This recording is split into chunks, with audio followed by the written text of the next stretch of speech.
নমস্কার বন্ধুরা, প্রথমে বলে দিই আমি নেতাও না, কোনো পার্টি প্রতিষ্ঠিত লোক না। আমার এটাই হচ্ছে কথা, যত কোম্পানিগুলো আছে প্রাইভেট লিমিটেড, যেগুলো অ্যাপ বানিয়ে চালাচ্ছে বা সংস্থা চালাচ্ছে, যেগুলো চালাচ্ছে, ড্রাইভাররা লোকেশানে পৌঁছে গেলে দাঁড়ান বাড়িতে একটা ঝামেলা হয়েছে বলে ট্রিপটা ক্যান্সেল করে দিচ্ছে। ঠিক আছে, ক্যান্সেল করতেই পারে ওনারে, লেকিন তার জন্য 50% পে করে দেওয়া উচিত ড্রাইভারকে।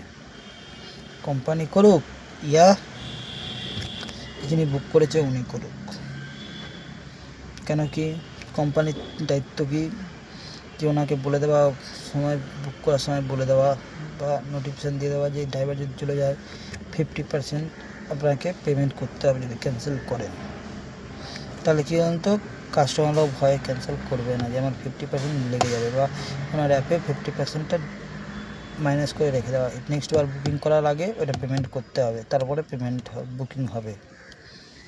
এই জিনিসটা সুইগি জোম্যাটোর মতন করাটা উচিত, কেন কি না তাহলে কাস্টমারের তো চলে এসছে ঠিকই, কোম্পানিকে বললাম ক্যান্সেল করে দিল, যে ড্রাইভার গেছে গাড়ি ভাড়া লাগিয়ে গেছে, ওর সময়ের দাম আছে, ইনকাম কত টাকা করার জন্যে গেছে।